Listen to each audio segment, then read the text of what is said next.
Shalom, selamat pagi Bapak Ibu Saudara-saudara yang dikasihi Tuhan. Kembali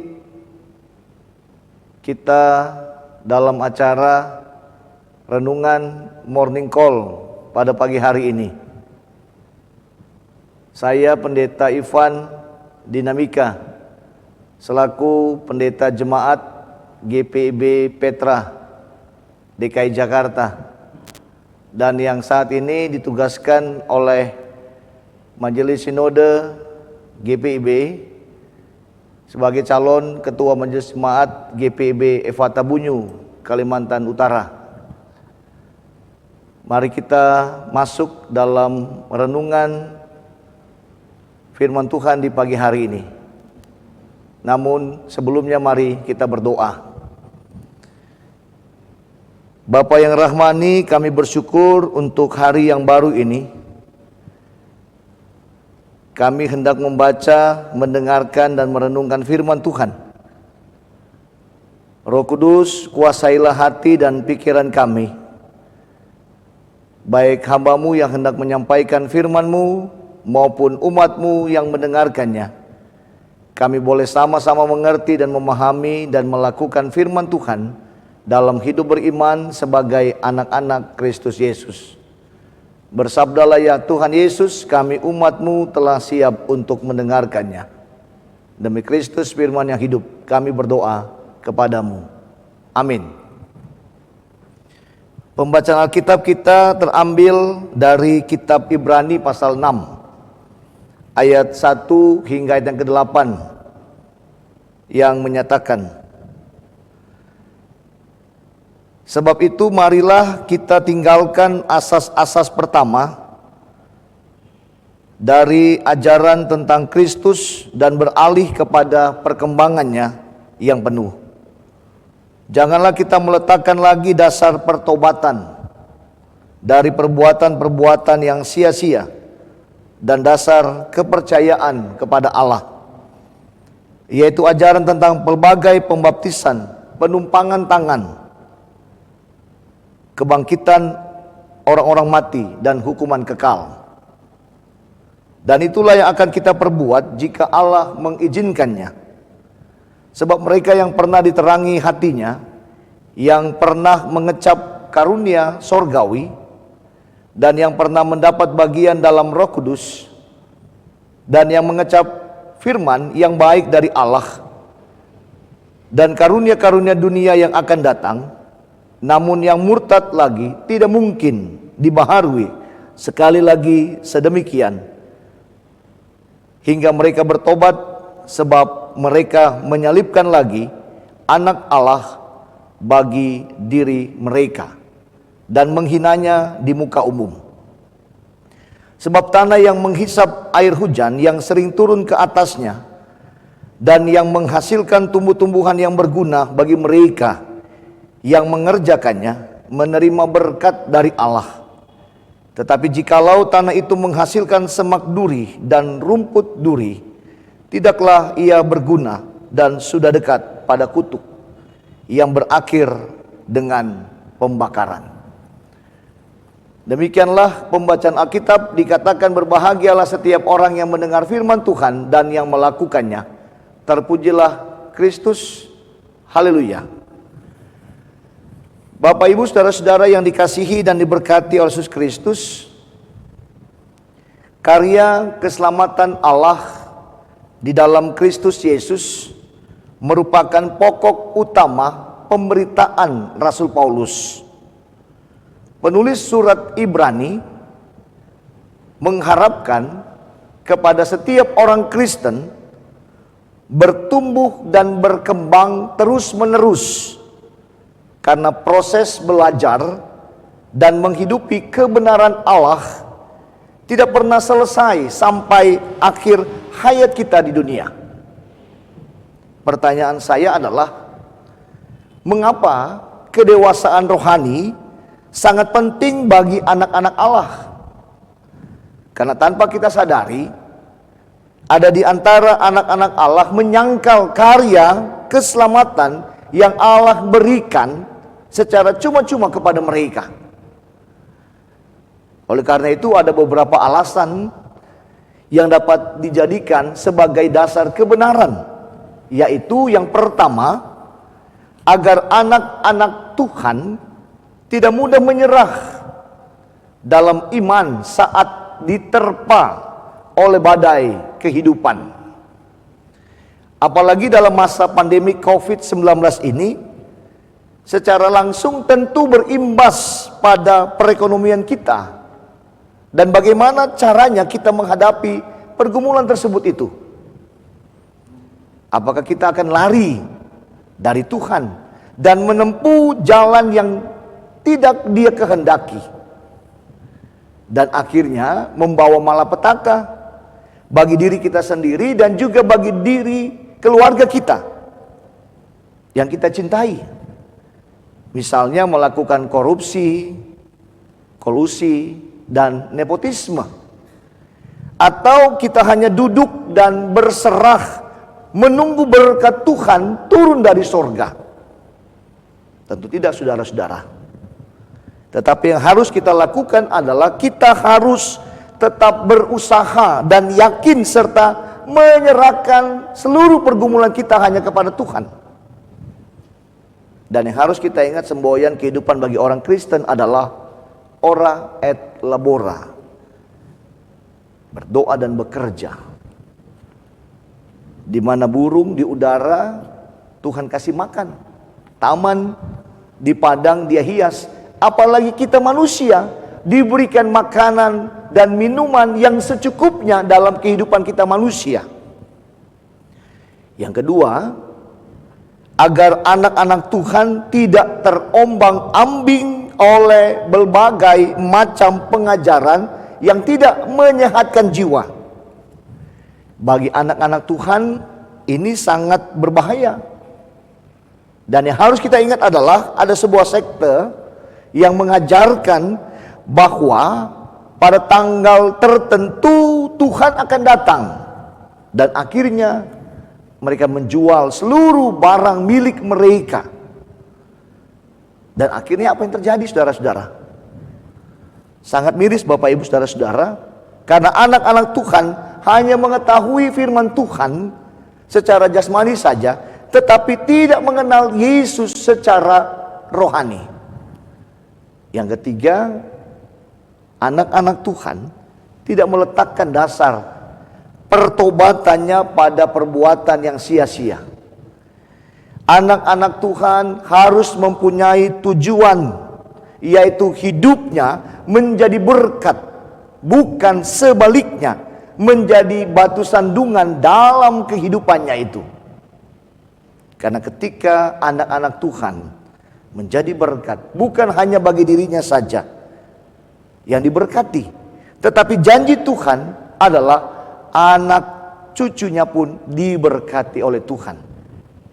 Yang keempat, agar hatinya diterangi oleh Allah senantiasa, sehingga ia dapat memahami dengan baik rahasia kebenaran Allah itu. Yang kelima, agar orientasi hidupnya tidak egosentris, melainkan peduli kepada kebutuhan orang lain. Artinya bahwa anak-anak Tuhan tidak hanya berbicara mengenai hubungannya dengan Allah, namun mereka lupa memanusiakan manusia. Padahal Tuhan katakan, kasihilah sesamamu manusia seperti dirimu sendiri. Nah, ibu bapak saudara-saudara yang dikasihi dan diberkati oleh Yesus Kristus, orang Ibrani terancam bahaya, yaitu berbalik dari iman yang menghidupkan kepada iman yang mematikan. Dan Rasul Paulus menunjukkan bahwa pertumbuhan rohani ini adalah cara penting pasti untuk mencegah dosa yang mengerikan itu, yaitu murtad dari iman. Rasul Paulus menggambarkan keadaan yang mengerikan dari orang-orang yang murtad seperti itu setelah mereka jauh melangkah dari pengakuan iman mereka. Kemurtadan itu sama saja dengan menyalibkan lagi anak Allah dan menghinanya di muka umum. Orang-orang murtad menyatakan bahwa mereka menyetujui apa yang dilakukan orang-orang Yahudi dalam menyalibkan Kristus, dan bahwa mereka dengan senang hati akan melakukan lagi hal yang sama jika mereka dapat melakukannya. Mereka menumpahkan penghinaan terbesar ke atas anak Allah, dan karena itu ke atas Allah sendiri yang mengharapkan semua orang untuk menghargai anaknya dan menghormati dia seperti mereka menghormati Bapa. Mereka berbuat semampu mereka untuk menggambarkan Kristus dan kekristenan sebagai hal yang memalukan, dan ingin supaya dia dipermalukan dan dicelah di depan umum. Inilah sifat kemurtatan. Namun yang harus kita ingat, saudara-saudara, adalah di balik semua yang mereka lakukan akan ada yang namanya kesengsaraan bagi orang-orang yang murtad. Kesengsaraan mereka bahkan digambarkan dengan perumpamaan yang tepat, yaitu tentang tanah yang setelah banyak ditanami tidak menghasilkan apa-apa kecuali semak duri dan rumput duri. Dan karena itu sudah dekat pada kutuk yang berakhir dengan pembakaran. Dan untuk lebih memperkuat hal ini lagi, saudara-saudara, diperlihatkan di sini perbedaan antara tanah yang baik dan tanah yang buruk. Dan inilah gambaran tanah yang baik, bahwa tanah itu menghisap air hujan yang sering turun ke atasnya. Orang percaya tidak hanya mengecap firman Allah, tetapi juga bisa menghisapnya. Tanah yang baik menghasilkan buah yang sepadan dengan biaya yang sudah dikeluarkan demi kehormatan Kristus dan penghiburan hamba-hambanya yang setia, yang dibawa Kristus mengolah tanah itu. Ladang atau kebun buah ini juga menerima berkat. Allah menyatakan bahwa orang-orang Kristen yang berbuah itu diberkati, dan semua orang yang bijak dan baik akan memandang mereka diberkati.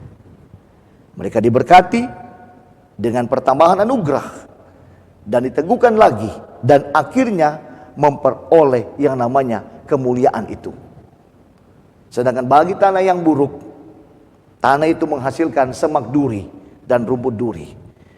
Tanah itu tidak hanya tandus dan tidak menghasilkan tanah yang baik, tetapi juga menghasilkan buah yang buruk, yaitu semak duri dan rumput duri. Ia berbuah dalam dosa dan kefasikan yang mengganggu dan menyakiti semua yang ada di sekelilingnya, dan akan sangat mengganggu dan menyakiti orang berdosa itu sendiri pada akhirnya. Maka tanah seperti itu ditolak. Dan yang harus kita ingat, ibu bapak saudara-saudara, bahwa Allah tidak akan lagi memberikan perhatian kepada orang-orang murtad yang fasik itu. Ia akan membiarkan mereka sendiri dan membuang mereka dari perhatiannya itu. Ia akan memerintahkan awan-awan supaya tidak lagi menurunkan hujan ke atas mereka. Pekerjaan-pekerjaan ilahi akan ditahan. Dan bukan itu saja, tanah yang buruk juga sudah dekat pada kutuk. Tanah itu sama sekali tidak akan menerima berkat, tetapi justru kutuk yang mengerikan menggantung di atasnya. Meskipun pada saat ini karena kesabaran Allah, kutuk itu tidak sepenuhnya ditimpakan. Yang terakhir, tanah yang buruk itu pada akhirnya akan dibakar. Kemurtadan akan dihukum dengan dibakar untuk selama-lamanya dengan api yang tidak akan pernah padam. Inilah akhir yang mengganaskan dari kemurtadan itu. Nah, oleh karena itu saudara-saudara, sebagai orang-orang Kristen harus terus bertumbuh dalam anugerah, sebab Kalau tidak, kalau mereka tidak melangkah maju ke depan, mereka akan melangkah mundur ke belakang. Sampai mereka tiba pada dosa dan kesengsaraan yang luar biasa dan terkutuk ini.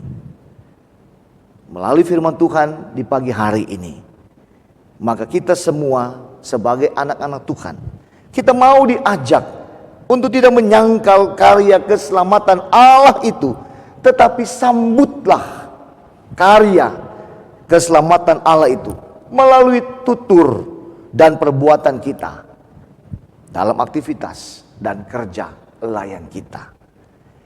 Karena iman membuat hidup kita menjadi aman. Terpujilah Kristus. Amin. Mari kita berdoa. Terima kasih Tuhan Yesus untuk firman-Mu di pagi hari ini.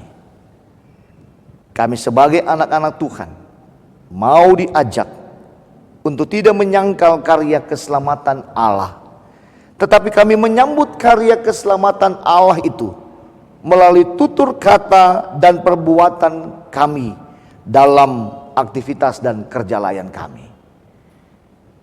Oleh karena itu ya Tuhan Yesus, berkatilah kehidupan kami sepanjang hari ini dalam tugas pekerjaan dan pelayanan yang Tuhan anugerahkan dalam hidup kami. Berikan kami kekuatan dan kesehatan, hikmat akal budimu ya Tuhan, agar segala pekerjaan dan pelayanan yang Tuhan anugerahkan bagi kami di sepanjang hari ini, kami boleh melakukan semua itu hanya untuk hormat dan kemuliaan bagi nama Tuhan. Inilah doa kami ya Tuhan Yesus. Ampuni akan dosa dan kesalahan kami.